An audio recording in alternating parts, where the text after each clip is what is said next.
nice to have a little sun out there. Gorgeous day. Time for this Dreamforce to really be all it can be. And with this afternoon's very special conversation between Mark and Cheryl, I'm going to be bringing out today one of the only guests that's ever made my niece say, "Really?" Because this guest has been such a figure of inspiration to so many people.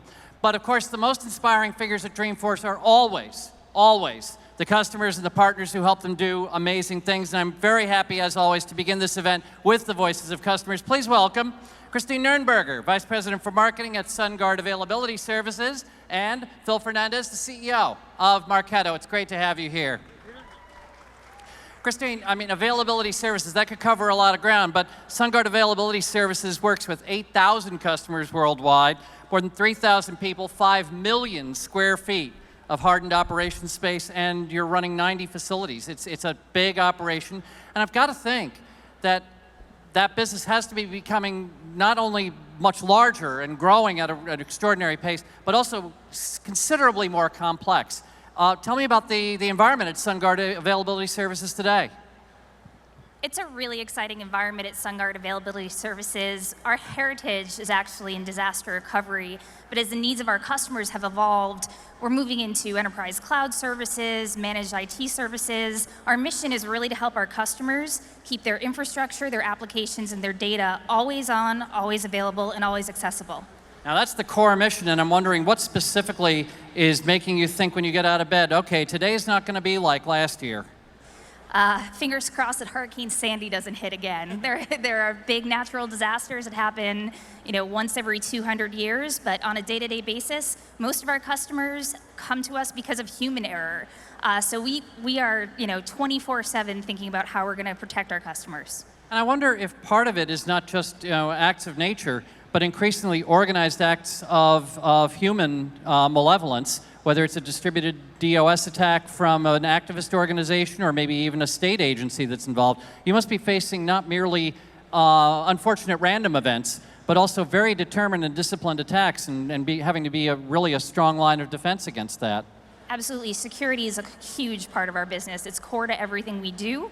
And in addition to malicious attacks over the web, we also deal with man-made disasters like terrorism. The Boston Marathon bombing was a big event for us, for our local customers, to support them because they shut down the city of Boston. Yeah. Nobody could get in.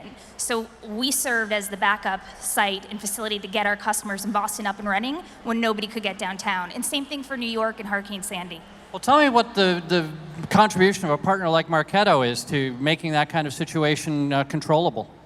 Marketo has helped us gain tremendous insight into our customers and our prospects. Between Marketo helping us manage our marketing automation and our marketing programs, serving up detailed analytics about what types of content my customers are interested in, tying that to our sales results in Salesforce.com, we're now able to see with a deep level of granularity the results that matter and the way we need to be communicating more effectively to our customers.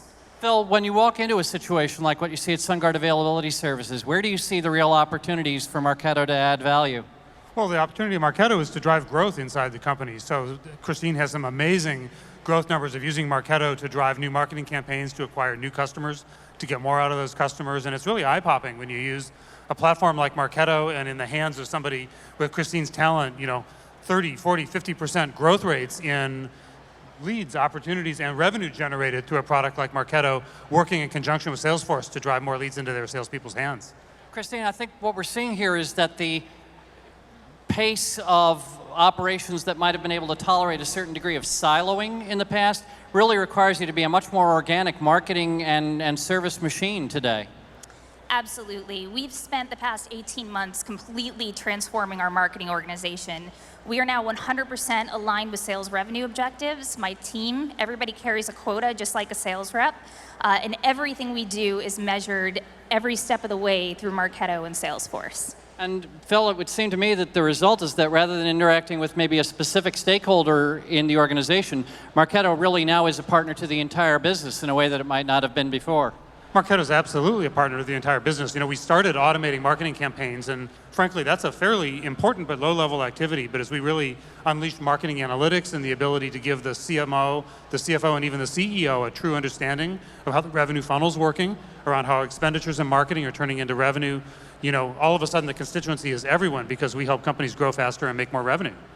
Well, the whole ecosystem play that the cloud services market represents, including SunGard, including Marketo, including all the things that we all do together, I think that's really what Dreamforce celebrates every year. Christine, Phil, so great to have you as part of the Dreamforce 2013 and this pre-show for Sheryl Sandberg. Christine, really appreciate your being here for that. Thank you. I'll be joined now by Joanna Sahovich, President of Stanley Black & Decker, and Eric Berridge, co-founder at Blue Wolf. Joanna and I have spoken before. You were able to join us for a Chicago event, and I'm such a tool nerd myself that talking to someone who makes my tools, you know, smarter and smarter all the time is really exciting. Joanna, you actually kind of blew my mind in Chicago because I said, well, I can see connected products in areas like, you know, compressors and things, and you just went up to me and said, you're putting RFID chips in the handles of hand tools. So people, you know, checking stuff out from a tool bin in a factory can now have a better idea of tool availability. What an exciting time to be in a business that's been around ever since, you know, human beings really existed, but it's becoming so much more sophisticated today. Yeah, absolutely. You know, 2 years ago when we talked about being able to embed chips into a tool and the type of technology that it would take to make those chips readable, people said it couldn't be done. But we now can put a chip into a wrench, and it helps you locate not only who took the tool out, but also where it could be in the factory if it's lost when you have specific applications like aircraft manufacturing, where you have to find that tool before you can ship the aircraft. Okay. Now, so tell me about some of the things that you're doing to really gain greater leverage toward that end from things that we're able to provide for you. Well, really, we'd like to be able to connect every single link of the value chain. So we'd like to have the tools be able to talk to you, the tool cabinet be able to talk to you, be able to connect into your tool crib and analytics, and then all the way through the factory, our customers, our suppliers, everybody. And that's just the first link of the chain. We're connecting a lot of the links, and you're helping us, as are our partners. Well, I know what my tool cabinet would say to me. It would say, how come you haven't bought me anything new lately? And I'm wondering, you know, what is the opportunity here for Stanley Black & Decker to be now in continual contact with customers and say, you know, you're using X, Y, and Z. If you were to take a look at G, Q, and R, there are some operations you're doing that would be more accurate, more reliable, higher productivity. That must be a fascinating conversation to be able to add value to your customers by knowing more about what they do. Yeah, that's what we talk about when we say we want to go from smart tools to genius tools. So smart tools are where we are now, where they can give you location information or maybe calibration information. But genius tools are to anticipate what you might need and help us to proactively reach out and offer the customization and personalization that would help make people more productive. Well, among your genius tools are all the great people at Blue Wolf. Tell me a little bit about what the partner relationship brings to Stanley Black & Decker. Yeah, Blue Wolf has been involved in every major implementation of ours, from the Service Cloud to the Sales Cloud, and they have given us the tools, the training, and the connectivity and integration that we need to be able to do cool things like the text-to-case thing that we talked about a little bit earlier. It gives us the capability to serve our customers better and to help make them more effective in the field.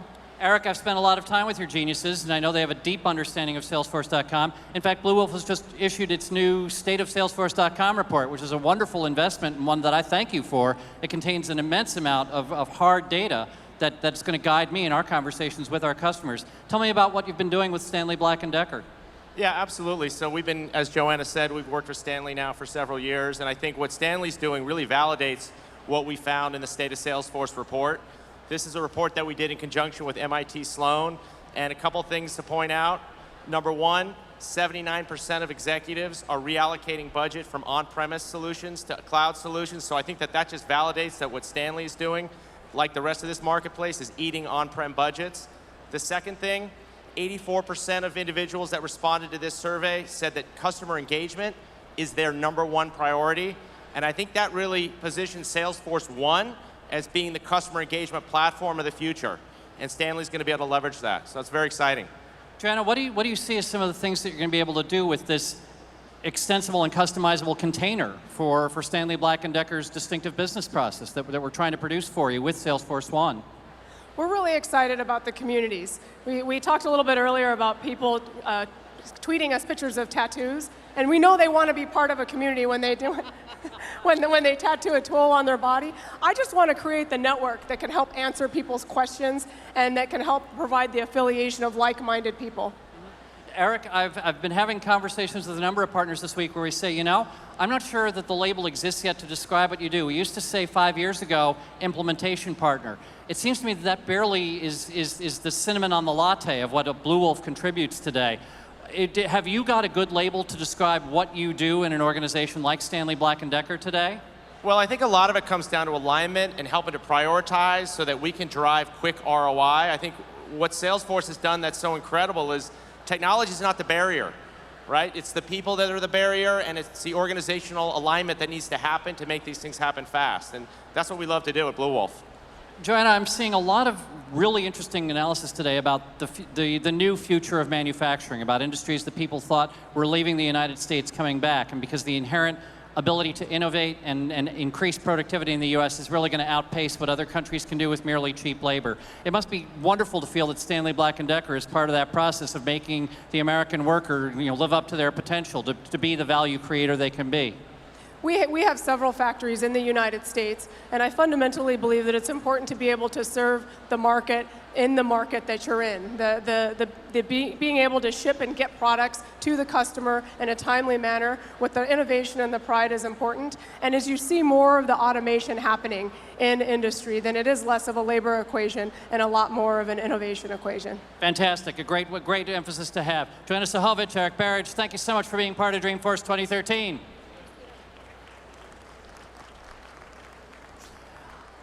I'll be joined now by Erez Nir, the Chief Technology Officer for Mitchell International, and Vikrant Karnik, who insists on being called VK. I can't imagine why. Senior VP for Enterprise Cloud Services Sales at our estimable partner, Capgemini. VK, the last time you and I were together was in Mumbai, where I had the pleasure of helping you work with something remarkable that's been literally in my personal goals in the company for the last 5 years, which is bring the ideas of the cloud out of the geek stream and into the mainstream. As auteur and executive producer of the Super Techies show in India, the world's first technology-themed reality TV competition, it's remarkable to see something like that happen. I congratulate you for the creativity and the energy that all of Capgemini's people have put into that.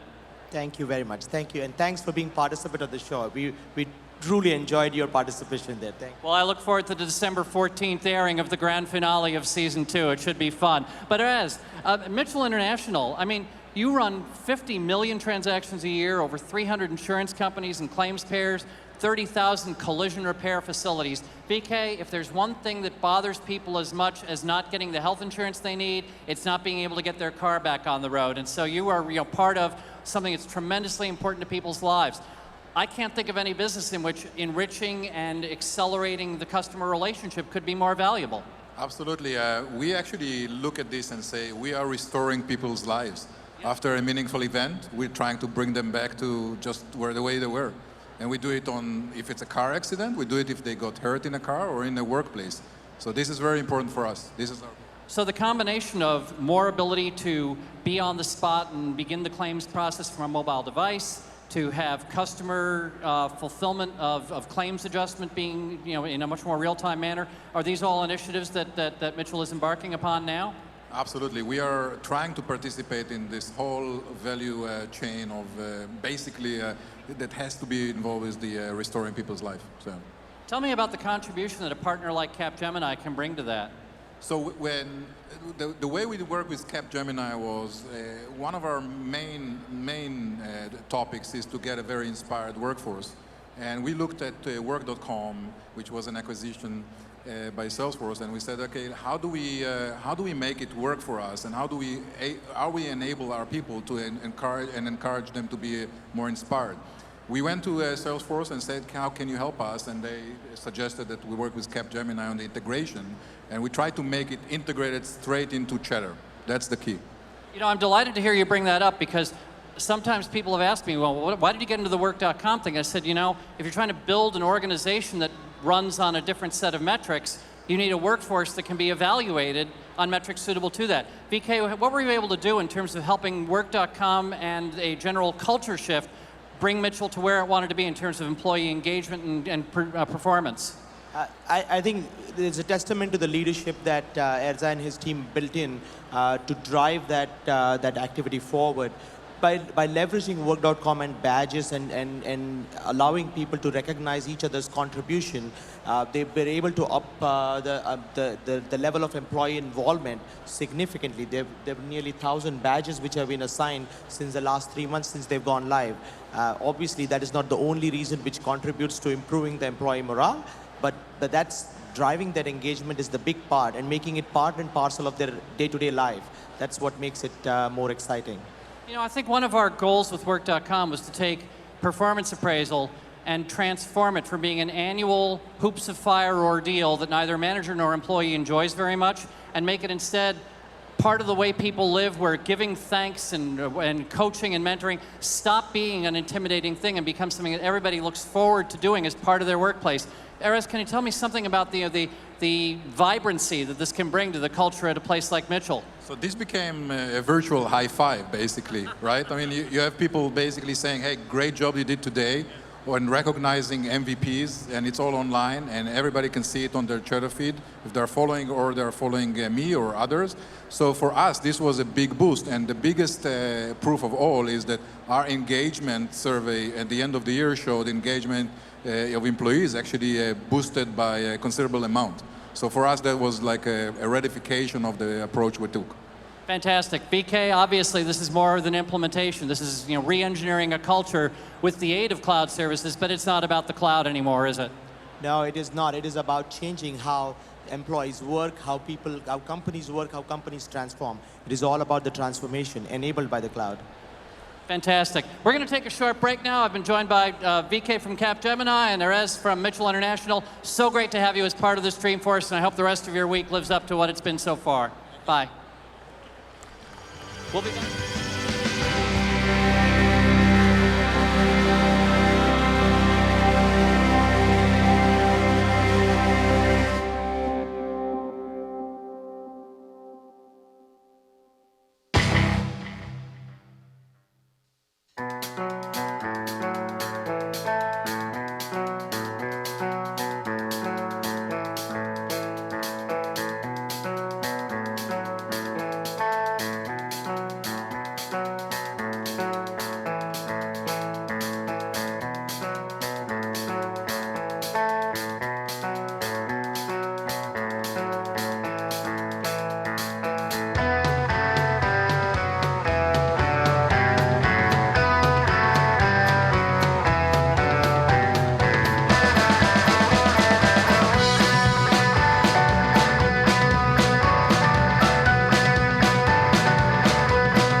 We're back. And before we bring out Mark and Cheryl, there's some people I really, really want you to meet. John, all three of you come on up. We are delighted to welcome back to the Dreamforce stage. I guess it's 2 years running now, is that right, John? Actually, last year. It was last year, yeah. John Reynolds, the founder and executive director of Veterans to Work. And since we don't just want to repeat here, we have more than doubled down. I am pleased also now to welcome Jay Roca, U.S. Navy, and Angelica Jones, U.S. Army. Thank you for your service.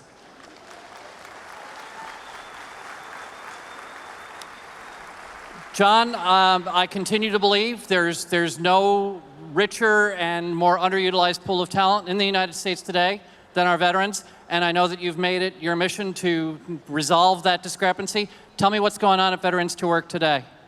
Well, you're absolutely right. So there's 1 million veterans coming back in the next 5 years. They're talented, they're disciplined, they know how to learn quickly, they're team-oriented. And yet, the younger veterans face unemployment in big numbers and chronic, lots of years of underemployment. And it's, why is that? Well, partly because veterans really aren't used to conducting a job search. And, they haven't had to. And they also don't know how to sell themselves.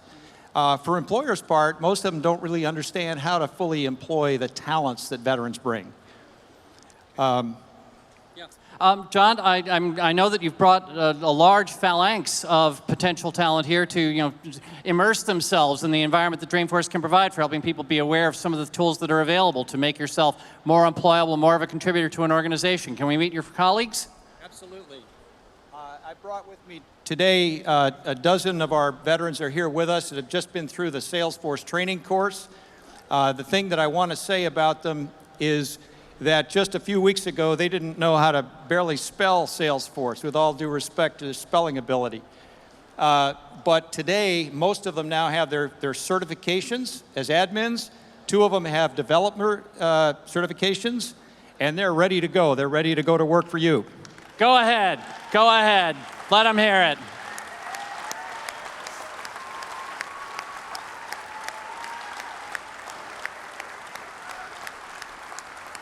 Congratulations. Welcome to the new economy. John, tell us a little bit more about what you've been doing with Salesforce Services. Well, there's a couple of things going on. I think the first thing is that what we've demonstrated is that the key to hiring veterans is to hire for aptitude and train for skills. And I can't think of a better example than this cohort of veterans.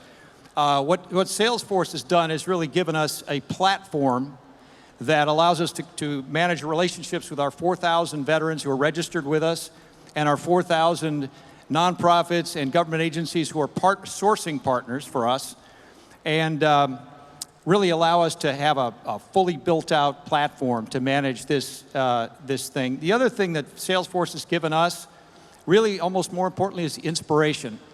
The 1-1-1 model has been terrific, and Marie Martinez and tons of other people at Salesforce have been just enormously supportive. I couldn't ask for anything more. They really walk the talk, you do, in terms of the spirit of giving, and I really want the rest of you to pay attention and take as an example, Salesforce's great example, that doing good is not incompatible with doing well. Well, speaking of doing, I know there's some calls to action here that you'd like to have an opportunity to share. What are things that people can do to help get more veterans to work and to help veterans to work, help them do that? Well, first of all, we're looking to put 500 more veterans through the Salesforce certification program in the next 2 years. Okay. We can use corporate sponsorships to help us pay for the tuition to get these veterans through the class. We also are looking for essentially to put our veterans to work. Jay and Angelica and the rest of our veterans, most of them are looking for internships to get the workplace learning that they need. So hire our veterans, be a corporate sponsor. We welcome individual donations, www.veteranstowork.org. And that's with a numeral 2 in the middle, right? With the numeral 2 in the middle. And then finally, don't just be vet friendly. We want you to be vet strong, and let us show you how to do that. send me an email, john@veterans2work.org, and we'll show you how to be vet strong. John, there's one thing that I often ask people. If you could sneak into Mark's office at night and put 3 things on his to-do list, whether they involve product design or things that we could do to make more resources available for things like bringing these modern skills to people, can you give me, number 1 of what you would put on Mark's list? So the one thing that we are focused on, which really I think is the key to getting more veterans fully employed, is again the aptitude-based hiring. Hire for aptitude, train for skill. So what we want to do is encourage employers. We want to deliver the aptitude information to employers to give them the confidence to invest a little bit in training that will bring these veterans up to their full potential very quickly. These veterans are quick learners. I think we've proved that. And if you invest just a little bit in those veterans with high aptitude, you're going to see some amazing results. Fantastic. John Reynolds, Veterans to Work, thank you so much for all you do. And congratulations to our newest members of the new economy. Thank you. We're done. Yeah. And now, before we bring out the guests you came to see, we want to share one more great story of customer success.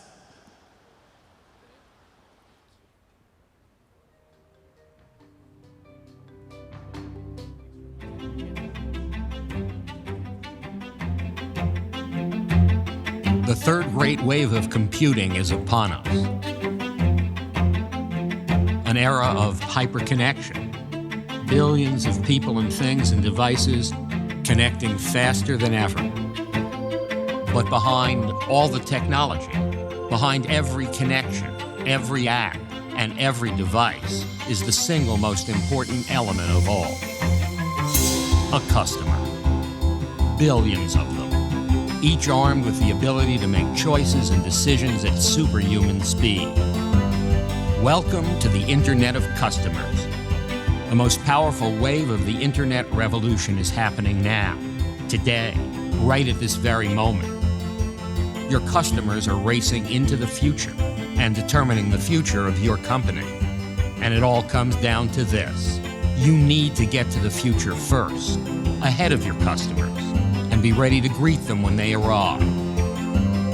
Introducing Salesforce One, an all-new platform engineered to connect customers to the next generation of apps and devices, so you can sell, service, and market like never before.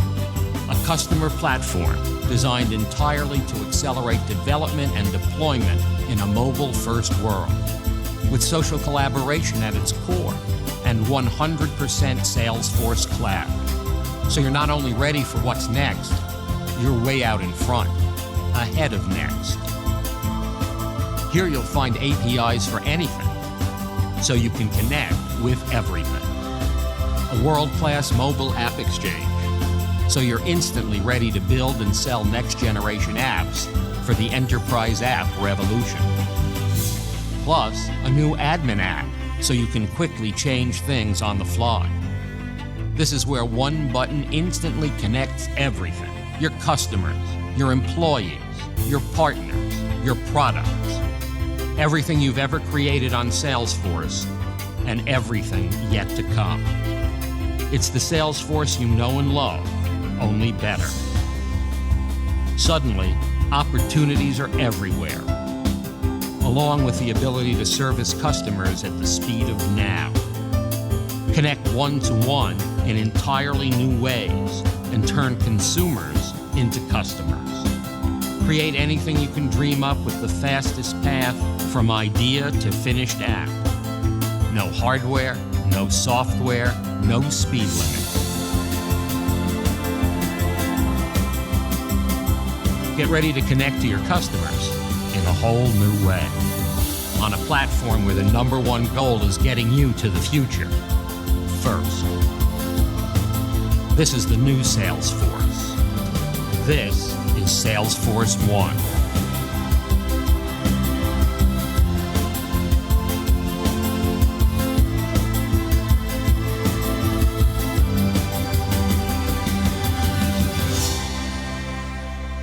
Ladies and gentlemen, please welcome Mark Benioff.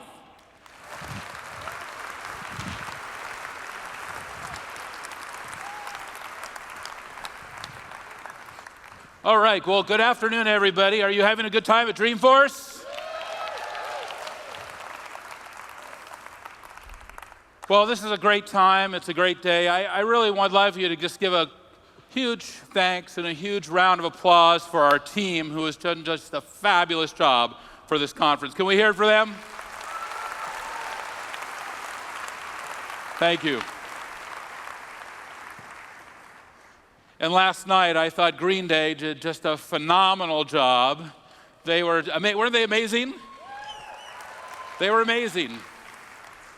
And I was up in my suite. I'm, watching this incredible show, and just kind of the who's who of the music industry keeps just showing up. Neil Young was there, Lars Ulrich, both who have played Dreamforce before, showed up. Huey Lewis showed up. All to hear Green Day because, they're truly a phenomenal, phenomenal band. And you just saw what unbelievable professionals they were when the whole mixing board exploded in the middle of the performance. They just kept going. They turned it into an acoustic set. It was awesome. And I just thought that's such a great example. It was a great example of professionalism. They didn't get angry. They weren't upset. They just looked at it as a great opportunity to do something completely original and amazing. I just loved being there, and I just thought it was such a great example of excellence. Anyway, today we have a phenomenal interview put together for you. And before we dip down into that, what I'd like to do with all of you is talk to you about an incredible institution that we've been working with here in San Francisco, the University of California, San Francisco. UCSF has really been advancing health worldwide.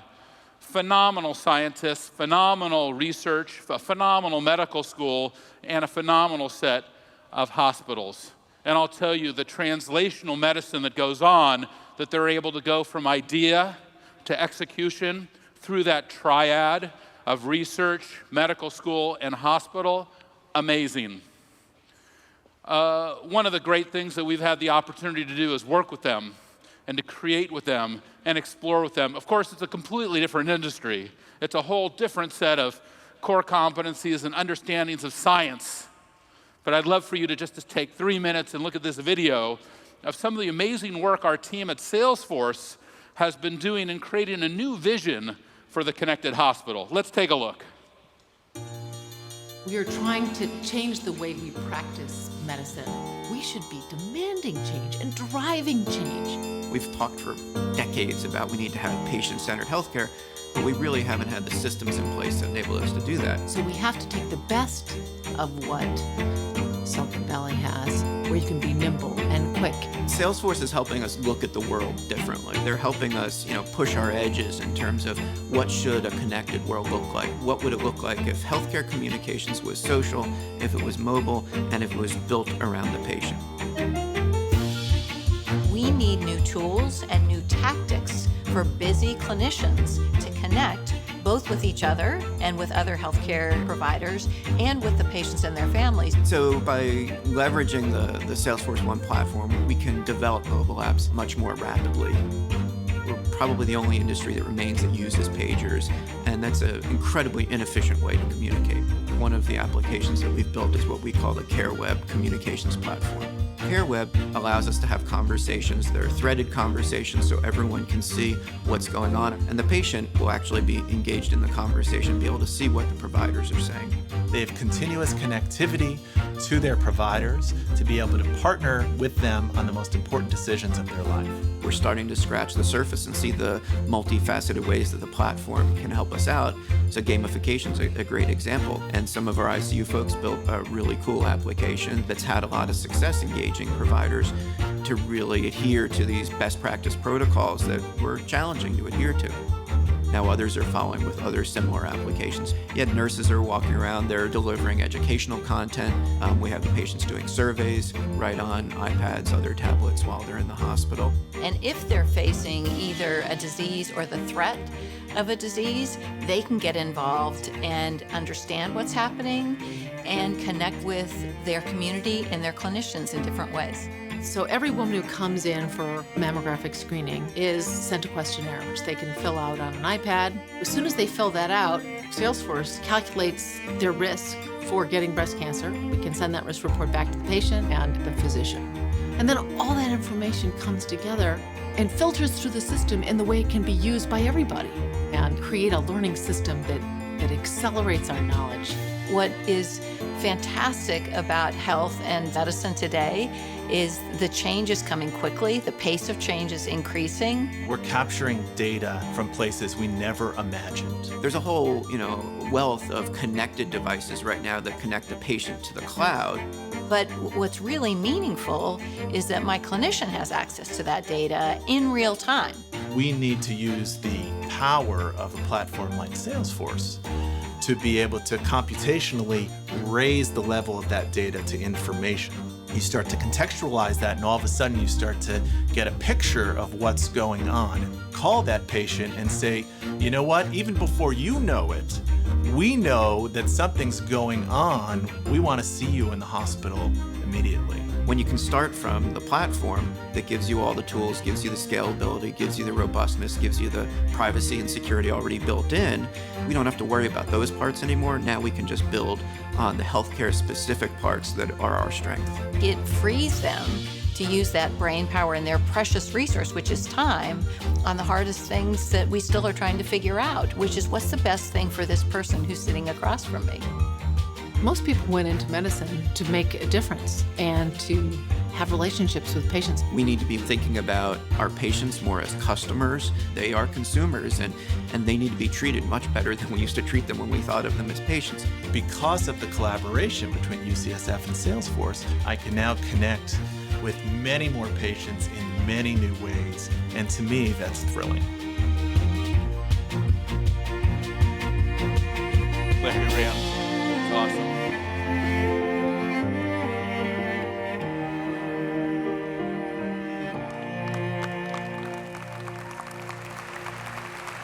Isn't that a great story? It's a great story for a lot of different reasons, but we've been so focused on the electronic medical record that in many cases we forget about the whole patient ecosystem and what we can do to make patients even more successful with this amazing, amazing new technology. Here, tonight we're going to be having our top customer dinner, which is going to feature Tony Bennett and Jerry Seinfeld, and we're also announcing tonight that we're giving UCSF an additional $2.5 million for something called their UCSF eHeart study. It turns out the Framingham study, that is how cardiologists determine the level of heart disease that you have, is decades old. But using new technology like this Fitbit that I am wearing and others, well, you're able to determine the actual health of a heart in incredible new ways. And we're delighted to be working with UCSF to fund that incredible new research. Well, as you know, we have something, thank you. Thank you very much.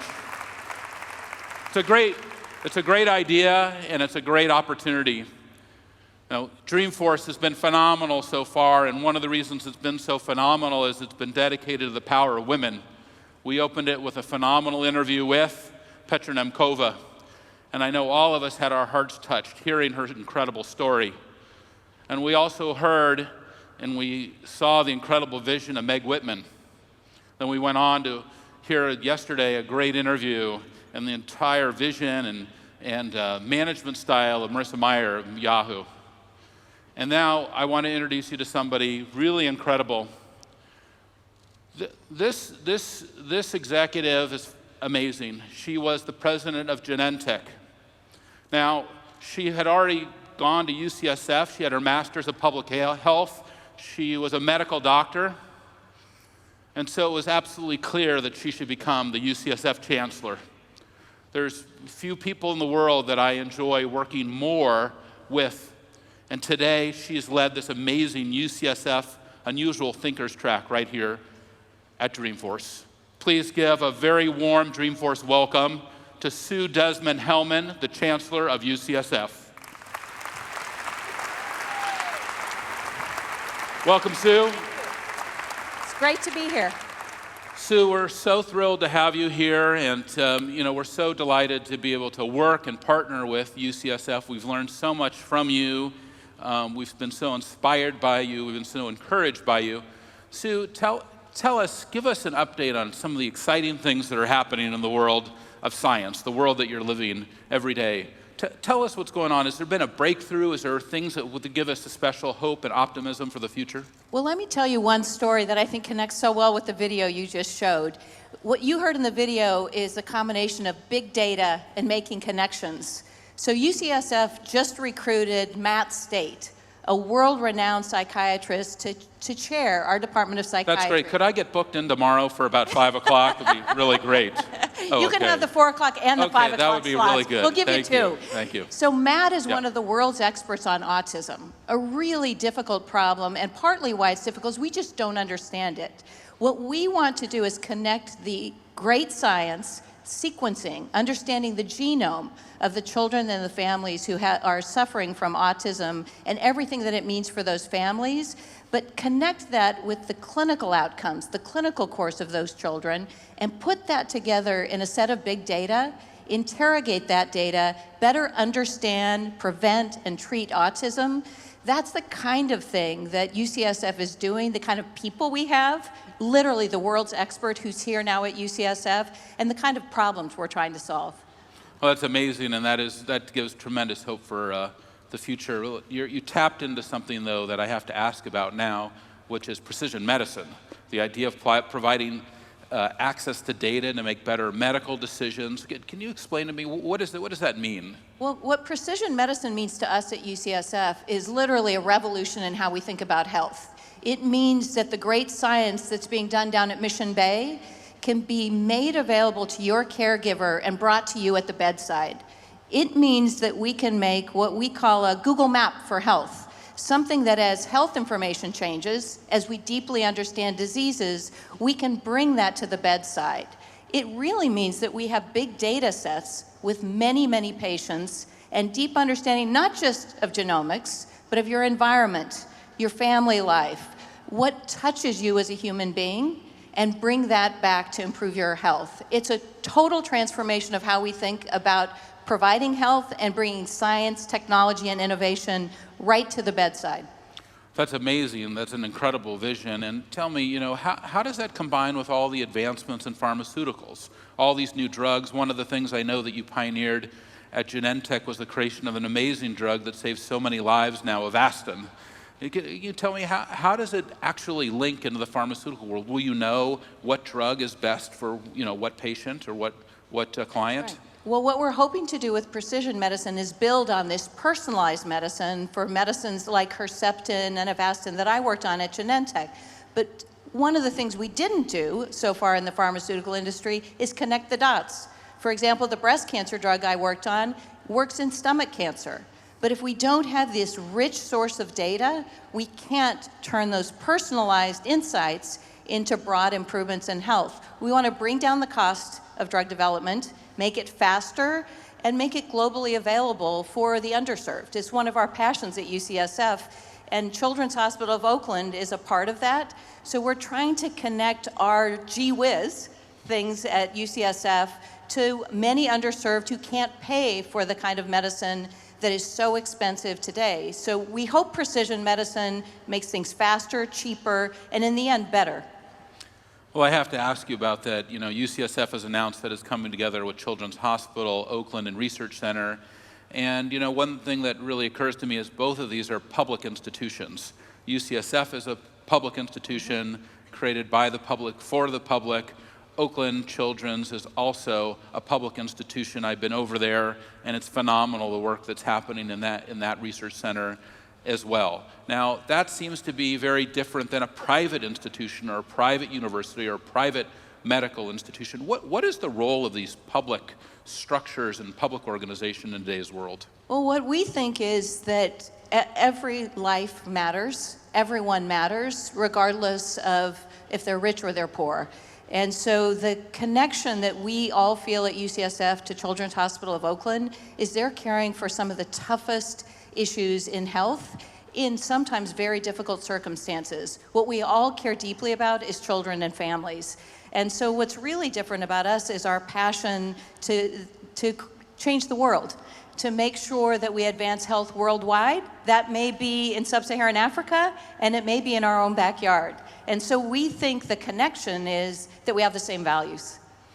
It was very exciting. You know, everyone in this audience participated in raising $6.5 million last night for the UCSF Children's Hospital and for the Oakland Children's Hospital. And I was just down at Mission Bay. I saw a... Yeah. Awesome, awesome.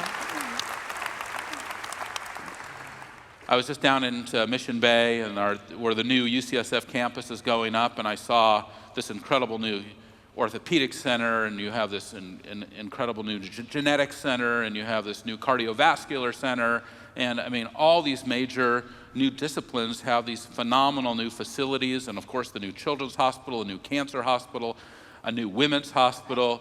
You know, can you just give us an update? What's happening down there at Mission Bay, and what kind of things can we do to help you and support you in its development and growth? Well, you already have helped, and thanks everybody in this audience who helped raise $6.5 million. It's amazing to all of us. The remarkable thing is there's no campus like that in the world. Literally here at Mission Bay in San Francisco, we have something no one else has, which is the world's best basic science connected to delivery of clinical care when we open our new hospital, February 1st, 2015. So this audience, there are people who can help in many ways. Volunteering, getting connected. Some people can donate money if they have the means. Many of these folks heard from our UCSF Unusual Thinkers panel that we could use their help in new devices or new apps to help our clinicians connect better with their patients and their families. Everyone can help in some way, but I would also say we're here to help the community. If people are seeking care, particularly for the toughest problems, that's our specialty.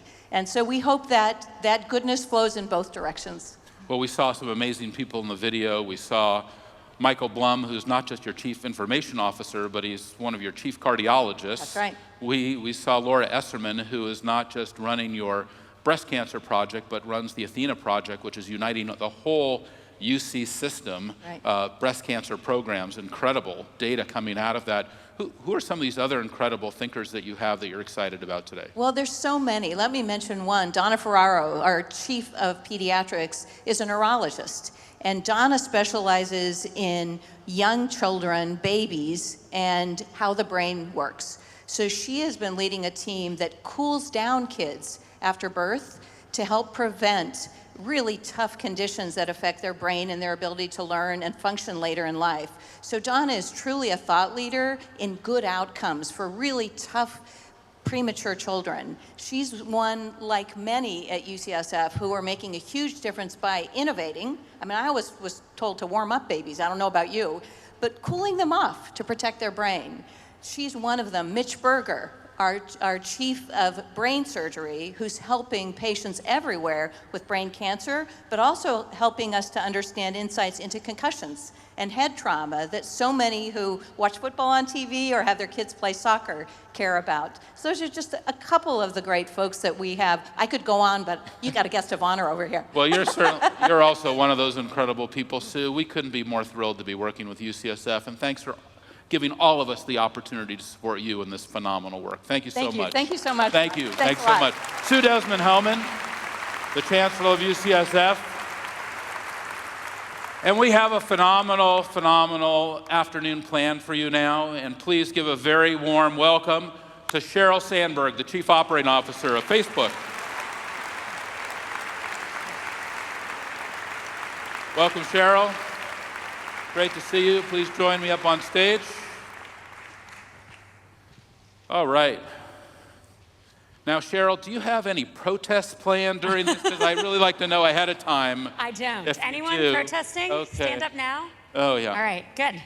They got the tips on how to do that yesterday, so I expect a more advanced version of it, hopefully, today. Sheryl, first of all, thank you for being here. Thanks for having me. And how about a big hand for Sheryl, huh? Is this great? And,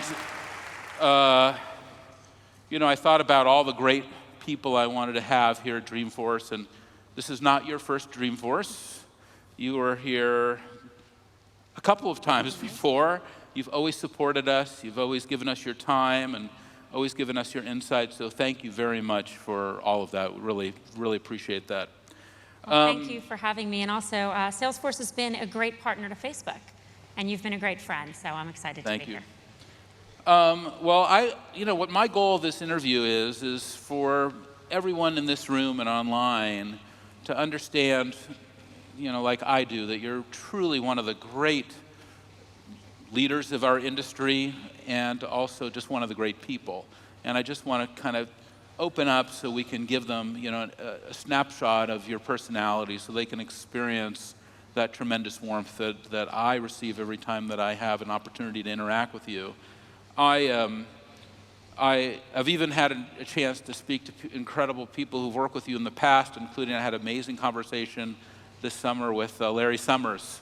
And I mean, it's amazing that it goes back into, I think you were 18 or 19 years old when you met him, and then you would go on and work with him in government, and then he helped kind of bridge you into the technology industry, and here you are now as the CEO of Facebook, and it's so exciting. And when I talked to him, he was so proud of you, and he always knew that you were going to have this incredible success, and when he saw it get created, it just, warmed his own heart.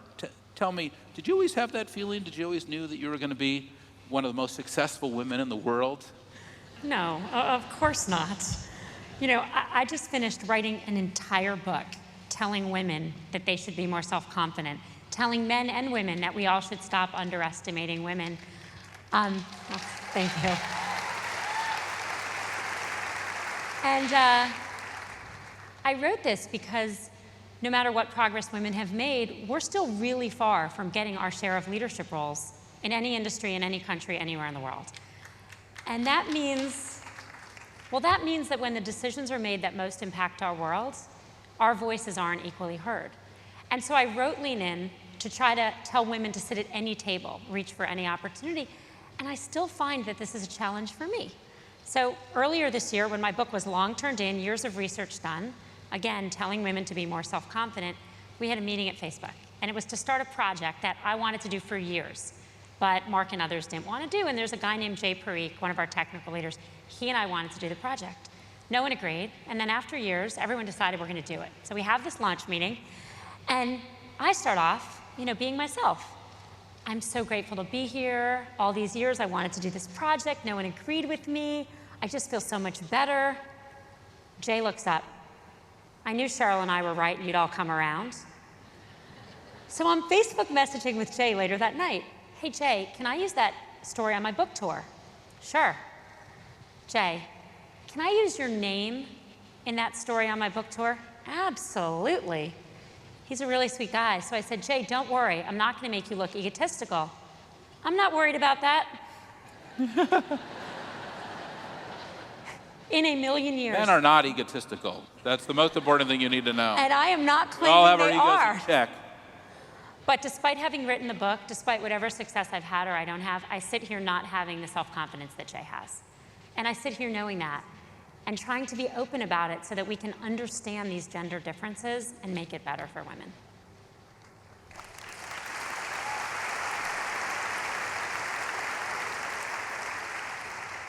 Where do you think that comes from? Where is that born out of?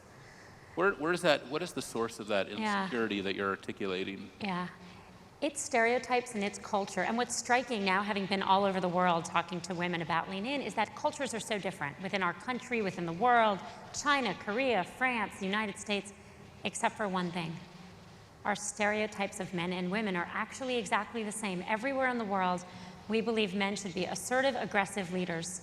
Everywhere in the world, we believe women should speak when spoken to, raise their hand, give to others. I'm going to ask people a question. I think I can see people. If you're a man in this audience, please raise your hand. Can we get some light so I can see? Please raise your hand. No, don't raise your hand yet. Sorry. That's why I need lights. Hey, If now you're a that's man- actually right there. Isn't that actually a huge observation, right? Aren't Right men there. always right. Right. They So talk if about you're that in schools. A man in the audience, please raise your hand if you were called bossy as a child. Bossy. If you are a woman in this audience, please raise your hand if you were called bossy as a child. Okay, we're not children anymore, we've grown up.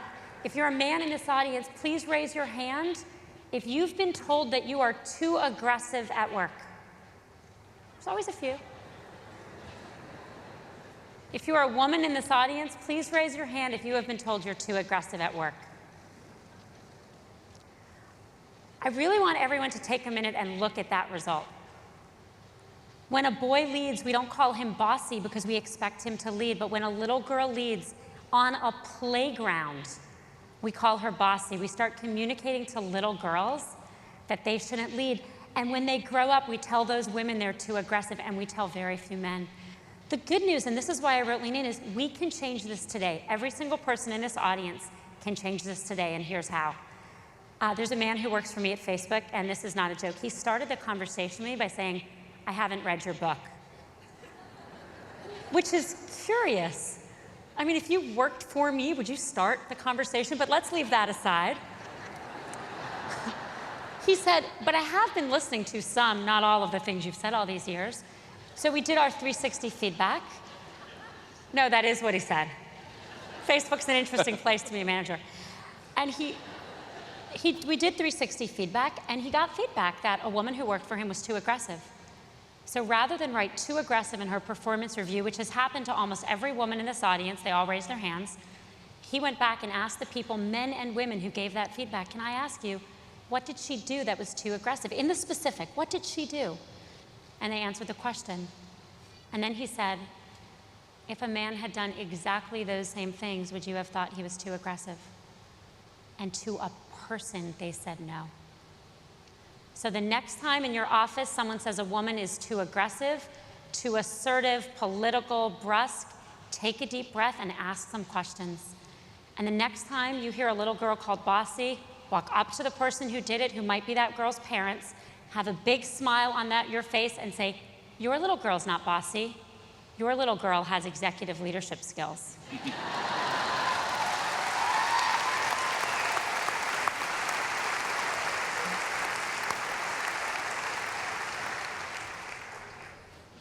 Well, it's an awesome story, and I have to tell you, I did read your book.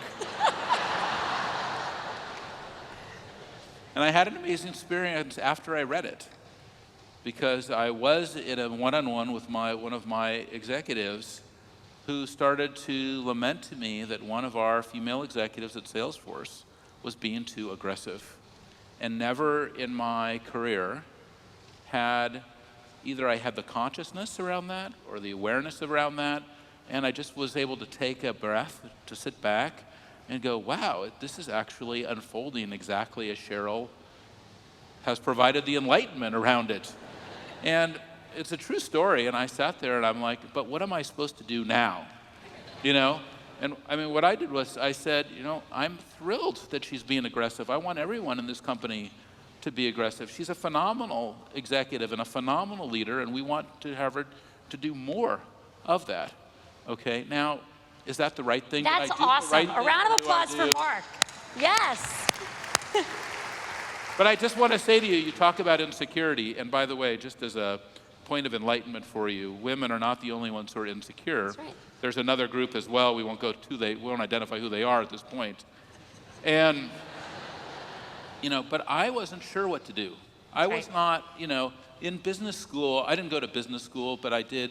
I had undergraduate kind of pseudo business degree, and I'm hanging in there with it, but it's holding you back. But let me tell you, the funny thing is I didn't completely know what to do. That's right. You know, I read the book, and I'm like, okay, I know, I need to just like take a stance here and say, it's a phenomenal executive. We want aggressive executives, and you're right. I never had anyone say that about a man in the company. So what should here I am, you know, the quote-unquote CEO, having a one-on-one with one of my subordinates, what am I supposed to do?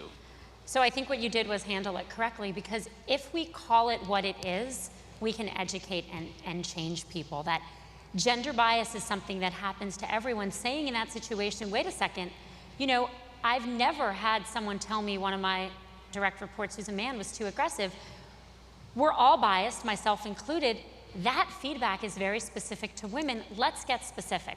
What did she do? What's happening with gender is exactly what you say. Here's what we know. We know that there's been no progress for women in corporate America over 10 years. We know there's been no progress closing the wage gap for 10 years. Women make 77 cents to the dollar, men do. And how do we handle this? We never talk about it. So most of my career, until literally 5 years ago, I never said the word woman in the workplace because I was afraid people would notice I was a woman.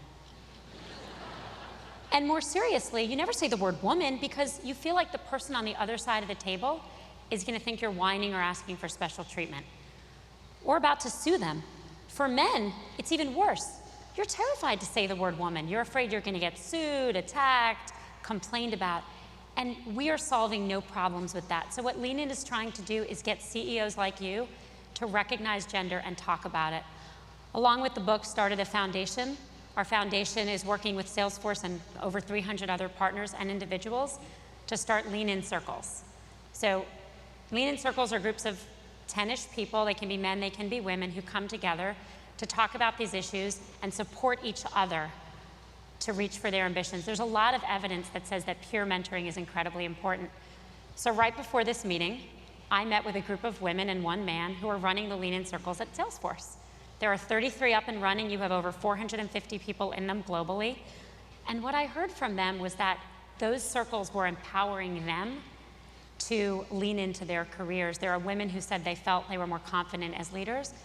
And there was a great story of one of the men, his name is Pablo, he's here, where he had a moment where he wasn't leaning in because he felt insecure about something he got the opportunity to do. And his wife said, wait a second, you're in a Lean In circle, lean in.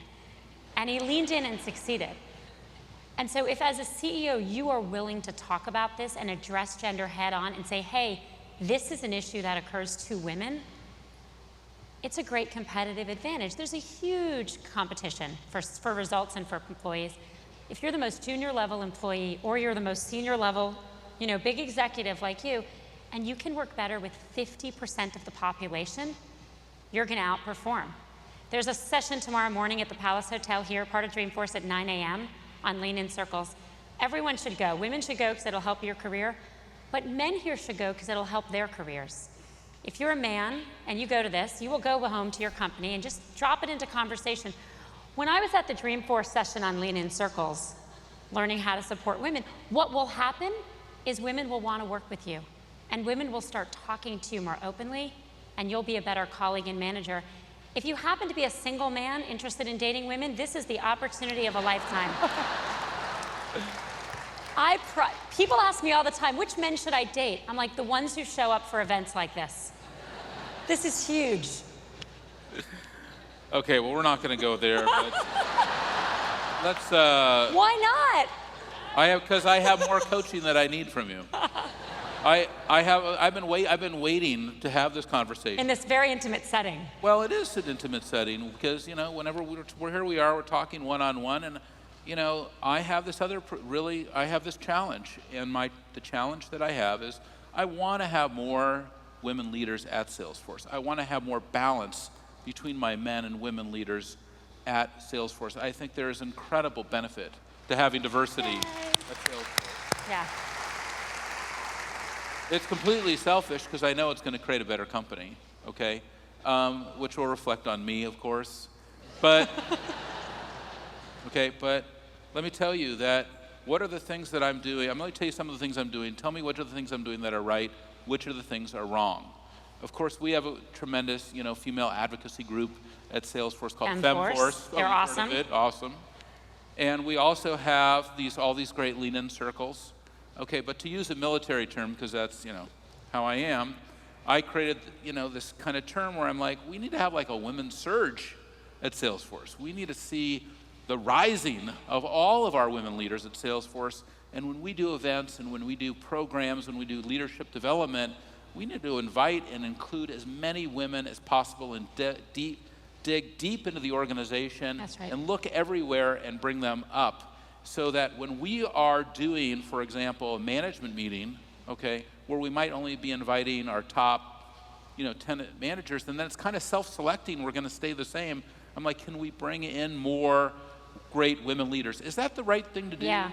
Is that what I should be doing, or are there Yes. other things that I should be You doing? should be doing that. You should be doing the Lean In programs, and there are more things you can do. So we need to surface the things no one talks about. So let's talk about mentorship and sponsorship. Hugely important to have them. People who have them do better. We know that we all like to mentor and sponsor people who are like us. So since largely men are in power, that means largely men. Everyone knows that, everyone talks about it. But here's what no one talks about. What does a man and a man in a room alone look like? A meeting. What does a man and a man at a bar at a hotel on a work trip look like? Mentoring. What does a man and a woman alone in a room look like? Or at a bar at a hotel? What does an older man and a younger woman look like? Whenever I'm in DC, the audiences yell out, DC. It's true, every time. Does that branch off into another story at this No, point? no, it just, I Oh, can't okay. help but notice because no one else does it. I'm always kind of waiting for someone to yell DC, but we're not in DC. But here's what no one talks about. 64% of managers in the United States are afraid to be alone in a room with a woman. I went to a big financial institution in New York and I talked about how we mentor and sponsor. And this very senior man, he said, look, I want to help women, but I want to be clear what happens in my company. When I give a performance review to a man, I talk to him. When I give a performance review to a woman, HR reads it 3 times and I stick to the script. Who do you think's getting good advice? We need to make it a badge of honor for men and women to be alone in a room, and everyone needs to be appropriate. But there is no mentoring that happens in a large group. You have to be able to have alone conversations. We need to make it a badge of honor for the people in power who are largely men to mentor and sponsor young women, and it's a huge issue. Here's another issue. We know that we lose a lot of our high-performing women either to the careers they could have had or to the workforce altogether during the child-rearing years. What do we do about that? Nothing. When do we mention it? Never, ever. Raise your hand if you've called someone in your office and said, you may want to have kids one day, I'd love to talk to you about it. Don't be shy. Yeah, I've never gotten a hand. You got 2. So we know this is when we lose women, but we've convinced ourselves that it's illegal to talk about it. The Lean In Foundation, we worked with SCAT and ARPS, they published a brief, it's up on our site. Let's be clear, it's not illegal to talk about pregnancy. It's illegal to discriminate against people on pregnancy, and by not talking about it, we get nowhere. My brother, who did read my book, called me during my book tour and said he was interviewing a woman, he's a surgeon in Houston, to join his team, and he said to her, she doesn't even have an offer yet. You may want to work on my team, and you may want to have kids one day. Shock and awe, no one says that. And that's your business, you don't have to talk to me about it. But I thought about this, and I have 2 sisters and a wife, I'm one of them, and they struggled through this. They didn't want anyone to know they were pregnant. They didn't want anyone to find out they were pregnant. They were worried they'd lose the good sales teams or the good cases. So if you come to work here, I want you to know my door is open. Come talk to me anytime. If you want to have children, I'm not going to give the good surgeries to someone else because you're pregnant, and I'm going to help you take a leave and come back if that's what you want to do.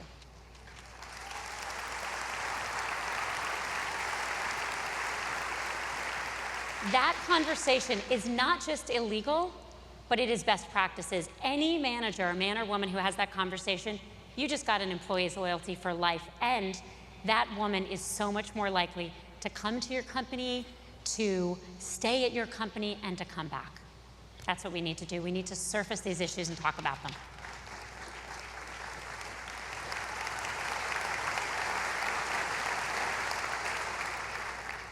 You know, in my example, I told you that, you know, I thought we should do this kind of exurge. And then I got an email from one of the women that we invited to our very top leadership program.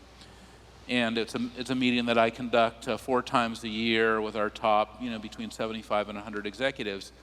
And she lamented in the email, she said, you know, I really don't want to come because my boss was not invited, and I don't want to do it. And again, hard stuff. Well, I don't know what to do. So what should I say at that point? And how do I, you know, I have this goal, you know, that you're helping to motivate and you're giving me confidence that I can achieve it. But what am I supposed to do at that point? What is the right thing to respect how she's feeling, and also to respect my need which is to create this greater diversity in my team. Every time we raise gender, and every time we do anything on behalf of gender, the threat is that we're creating an unlevel playing field. Is it fair to her boss that she gets to come to your senior management meeting and he doesn't? And people have very different reactions. So I get asked to be on corporate boards, and I can't join any more boards, so I say no. And 100% of the time, the person on the other end of the phone, usually the CEO, the next sentence is, "We're looking for women, can you help find someone?" Now, I take that really well, because I think boards need more women. I'm fine if, I think the only way they get there is by being assertive about it and explicit. Half of my friends who get those calls are insulted. When the phone hangs up, they're like, oh, they only wanted me because they're a woman. I think the way to handle that is we say, look, because we know the playing field is uneven for women, I have to make an extra effort to level the playing field. There is bias and discrimination against women all the way up, and you are right. In this particular instance, I'm giving you an extra advantage. In this particular instance, we're looking for a woman for our board, but that's because we're trying to undo all the systematic bias. And the systematic bias, once you understand it, is pretty pervasive. Here's what we know. When a man and a woman performs at the same level, all of us, including the person themselves, overestimate the man's performance and we underestimate the woman's. We get the man slightly high and we get the woman slightly low. This starts with infants. Mothers systematically overestimate their sons crawling and underestimate their daughters.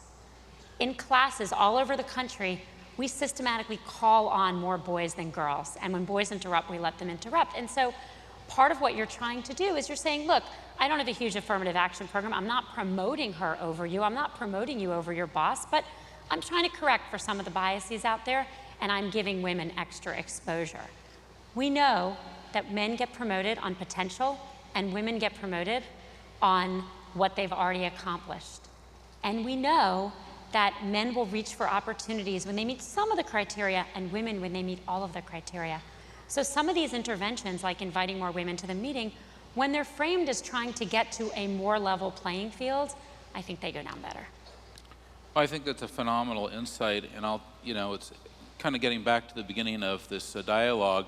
You said, well, if you're a man, put your hand up, and then before you had the opportunity to go on, there must have been about a third of the men who had their hands up. And research shows us over and over again, especially kids in K-8, that boys are going to put their hands up and try to answer questions, even if they don't know the answer to the question, number one.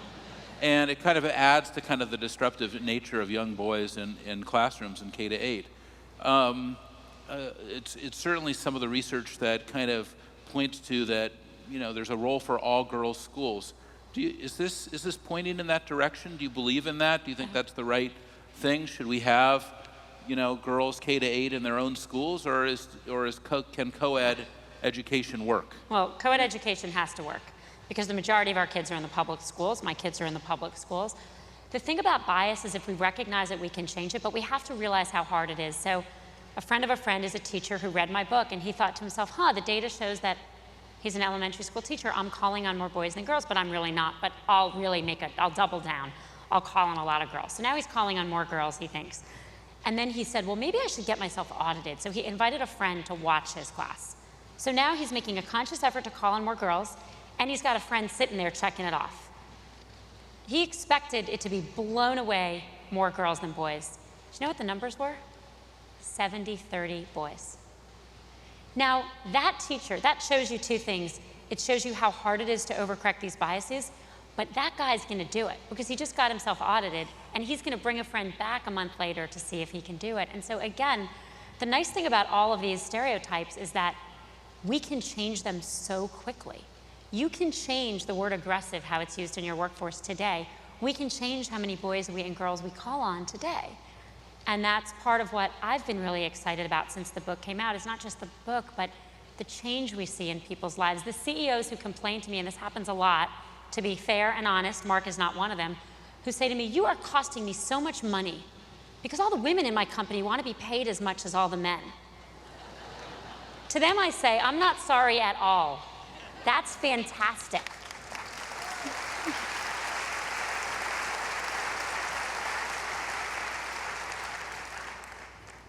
What have been the other surprises that have happened now that the book has been published? I mean, certainly one surprise has to be that it went to #1 on New York Times. I mean, so fast, and the huge amount of publicity has been phenomenal. Have there been other surprises for you? You've had so many interactions around it. Yeah, a lot of surprises. Just a few months ago, I was in Minneapolis, and I got to go to a lean-in circle on an Air Force base. So these are women who are officers in the Air Force with officers in the Navy, and they brought their daughters, and they're in uniform, and I met with them. And boy, if it's hard to be a woman in a U.S. corporation, is it hard to be a woman in the U.S. military? These are women who are risking their lives.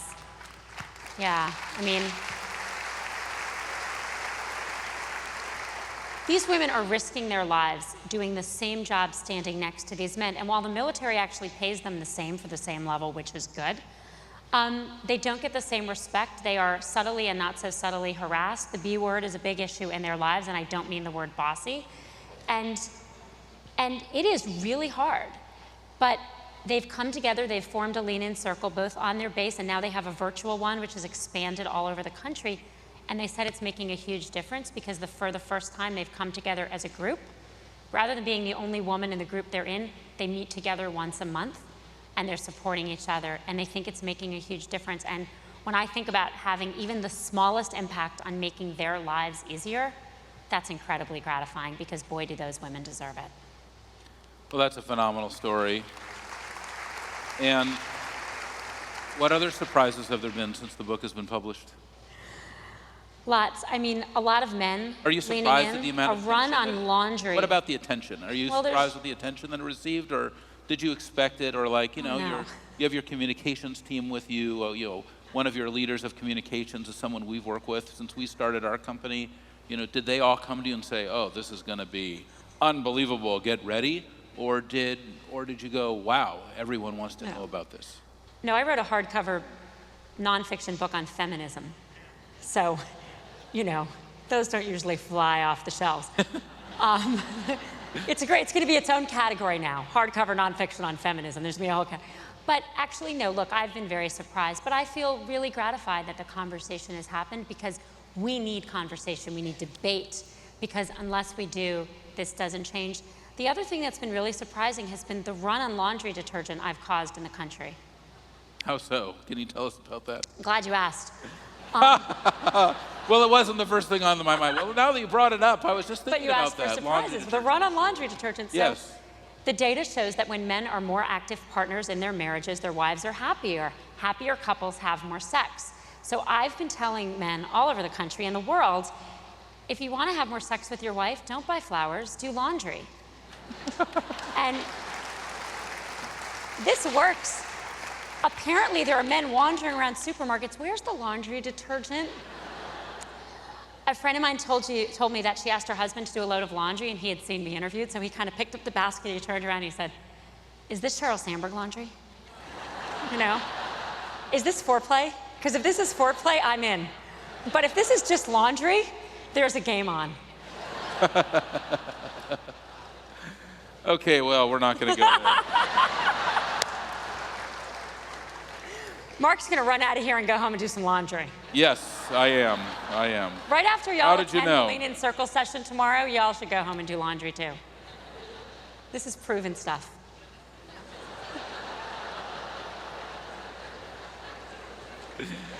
Okay, Cheryl. Thank you for that, Cheryl. I almost want to just wrap it up right now and just, but I'm not going to. So, we've talked about a lot of, I just want to stay with the book for just a second more. It's getting interesting, huh? It's getting better. It's getting better. More surprises? Look, The there are- surprises section turns out to be the best section Yeah. here. So, look, there are a lot of surprises. One of the things my foundation did is we asked women the question that I was asked that led me to write this book, which is, what would you do if you weren't afraid? Mark Zuckerberg asked me that question. He asked everyone at Facebook that question, and we had these posters on the wall. And what I would do if I wasn't afraid is speak out as a woman. And I was told it would change or end my business career, that you could not be a serious business exec with a serious job and speak out on women. Men write books all the time when they're in business, but this was different. I was writing a business book about women and I would never survive. And I'm glad I did it because it was true to myself and I think it mattered. And so we've gone out and we've asked people, what would you do if you weren't afraid? We've asked people to take pictures and post them on Tumblr and Facebook and everywhere. And there was one I loved. There was a 16-year-old girl who wrote that she's afraid all the time. She realizes she's afraid a lot. And she realizes she can't conquer every fear in the moment. So she's created a little fear notebook for herself. She carries it around. And every time she's afraid, she writes the thing down. And if she can't get herself to do it right then, she's going to spend the rest of her life and she's going to check off that list. That 16-year-old girl has inspired girls and boys around the country. She wrote her story. We've had an amazing reaction. Another one I really loved is a 28-year-old named Sarah read my book, and she asked herself what she would do if she wasn't afraid, and she decided she'd run for mayor. She ran. She now became the youngest and the first female mayor of Pleasant Hill, Iowa, just a few weeks ago. That's awesome. 28 years old.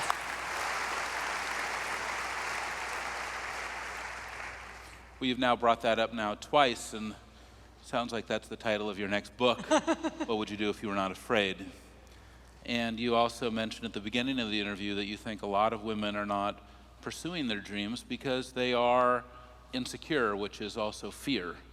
So, you know, again, is that fear coming out of society and culture? I mean, this is now, you're getting quite specific about what this is. This isn't just some kind of cultural norm. This isn't just some kind of built-in stereotype. This is now you're really starting to make a pretty dominant case that it's something much bigger, that there's too much fear inside women. Is that what you're saying? Yep. Too much fear inside women, too much gender bias and discrimination in all of us, and vastly different expectations for men and women. So women are always asked, how do you do it all? Men are never asked that, ever. I'm asked that in every interview I do. Men are never asked that. Now, why are men not asked that? Because we assume, what we mean is all means career and family, and every man assumes and can have both, and every woman thinks she can. Which is stupid because 70% of mothers in this country work. Most work full time because they have to. So we have this messaging of you can't do it all, but you have to do it all to make ends meet for your family. The messages we send to men and women are so vastly different. Think of a career as a marathon. Men and women get to the start of the starting line equally fit and trained, right? The gun goes off. What voices do the men hear as they're running? The men hear, you've got this, keep going, good start. What do the women hear? From the day they enter the workforce, women hear voices which are saying, are you sure you want to start a marathon you might not finish? Don't you want kids one day? Does it make sense to do this? You know, the race goes on, the voices get louder. The voices get louder for the men. You've got this. You've got almost the finish line's right there. The voices get louder for the women. Should you be at work when your kid needs you at home? Again, men in the audience, raise your hand if anyone's ever asked you, should you be working? Go ahead. Should you be working? Women in the audience, raise your hand if anyone's ever asked you, should you be working? That needs to change because we need our partners to be equal partners. I tell women who are dating women, you're in great shape because those partnerships work really well. They split chores evenly, they both do equal housework and childcare.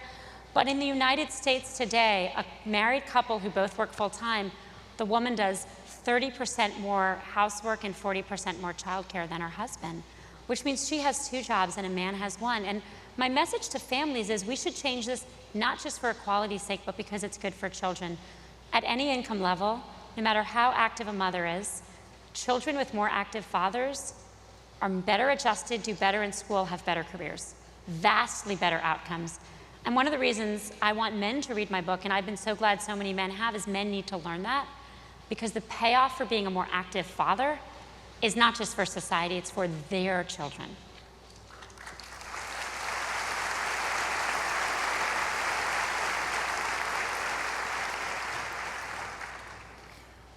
Well, it's outstanding coaching, and you know, it's your coaching society. You're coaching different points. You know, in some ways, you're saying there's too much fear. You say there's too much insecurity, and not enough help. Not enough help. Too much discrimination. Too much discrimination. Too much bias. Too much bias. and also expectation setting around this is what is expected of you. That's right. Are these two things now is this the yin and yang of the problem? Yes, and that's why we can change it. Because stereotypes are tremendously reinforcing. 2 stories, one here and one in Germany. One of the reasons I wrote Lean In is I brought home with my husband, Dave, who you know, a tape of all the US presidents for President's Day when my daughter was 4. And she listened to the tape and she looked up and said, "Mommy, why are they all boys?" And I have a friend in Germany, she has a 5-year-old son. Last year he said to her, "Well, I can't be chancellor, I'm not a girl." All this takes is more women in leadership roles. If we see more women lead, we will start to expect leadership and we will stop telling women they're too aggressive. If we let more little girls lead, if we get rid of the word bossy, we will stop discouraging it. If more people see women in all of these positions of power, including at your conferences, where I think you're doing a wonderful thing to invite more women there, they will start to expect women to be there. Well, I want to ask you now that you've brought this up, do you think women are leading differently once they get into these positions of power? You mentioned Angela Merkel, and I think that we can point to we're in a world today that needs to rethink its environment, needs to rethink energy, and you've probably noticed recently that German energy stocks are really taking it on the chin because you have this phenomenal chancellor in power there who has shifted the balance of power, metaphorically, from kind of traditional fossil fuels to more alternative energy than ever before. You know, she was willing to, as use your words, lean in and kind of go against the status quo and say we want more wind, we want more solar, we want more, biofuels, we want all these things because our environment is at risk. Is it the women who are going to create the future of the world? Are women what we need to create a better environment? Are women what we need to kind of transform from this really dark place that the world is heading to a more light place? I believe that if we had more women at the tables where decisions were made, we'd make better decisions. And there's a lot of data to prove that. Companies with more women in senior management roles have better outcomes. Sometimes people push back and say, would the world be more peaceful? I don't think so. My answer is let's try it. It's not going to get any worse.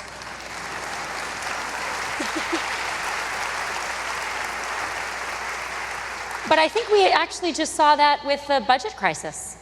Huge budget crisis, ridiculous on all sides, terrible for our economy, terrible for our country. And who brought it together? The women of the Senate. What would happen if these bodies were half women? I say let's find out.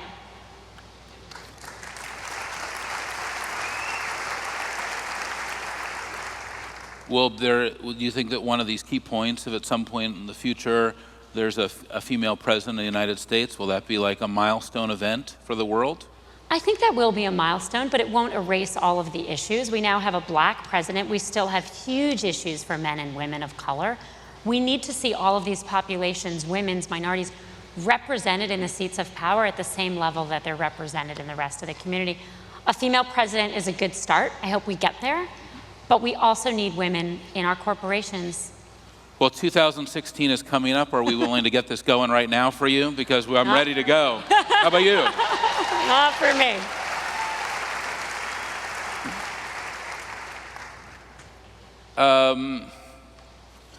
I'm debating in my head because this is such a, I really like that we've stayed on the Lean In topic, and I think that this is really why I invited you here. I have all these questions about Facebook, and I'll give you an opportunity to bring them up. But honestly, I think your message today is so powerful, and the energy in this room is so thick with this issue. I know it's at the top of everyone's mind that I really am loath to go into another category. I want people to leave this room thinking about this. I want people to realize this is a critical issue for our future, and that the message that you bring, and also the message of someone like Petra Nemkova, the message of someone like Meg Whitman, the message of someone like Marissa, the message like someone like Sue Desmond-Hellmann, and the message of someone like Sheryl Sandberg is so important in today's world. And I just want to thank you so much for coming to Dreamforce, sharing the message, writing the book, and the incredible stories that you told. Sheryl Sandberg, thank you so very much. Thank you for having me.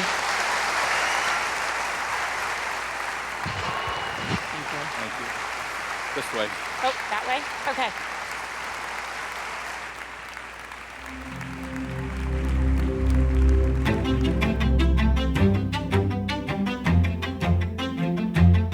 The third great wave of computing is upon us. An era of hyperconnection. Billions of people and things and devices connecting faster than ever. But behind all the technology, behind every connection, every app, and every device is the single most important element of all. A customer. Billions of them. Each armed with the ability to make choices and decisions at superhuman speed. Welcome to the Internet of Customers. The most powerful wave of the Internet revolution is happening now, today, right at this very moment. Your customers are racing into the future and determining the future of your company. And it all comes down to this. You need to get to the future first, ahead of your customers, and be ready to greet them when they arrive. Introducing Salesforce One, an all-new platform engineered to connect customers to the next generation of apps and devices, so you can sell, service, and market like never before. A customer platform designed entirely to accelerate development and deployment in a mobile-first world, with social collaboration at its core and 100% Salesforce Cloud. So you're not only ready for what's next, you're way out in front, ahead of next. Here you'll find APIs for anything, so you can connect with everything. A world-class mobile app exchange, so you're instantly ready to build and sell next-generation apps for the enterprise app revolution. Plus, a new admin app, so you can quickly change things on the fly. This is where one button instantly connects everything. Your customers, your employees, your partners, your products. Everything you've ever created on Salesforce, and everything yet to come. It's the Salesforce you know and love, only better. Suddenly, opportunities are everywhere, along with the ability to service customers at the speed of now. Connect one-to-one in entirely new ways and turn consumers into customers. Create anything you can dream up with the fastest path from idea to finished app. No hardware, no software, no speed limit. Get ready to connect to your customers in a whole new way. On a platform where the #1 goal is getting you to the future first. This is the new Salesforce. This is Salesforce One.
you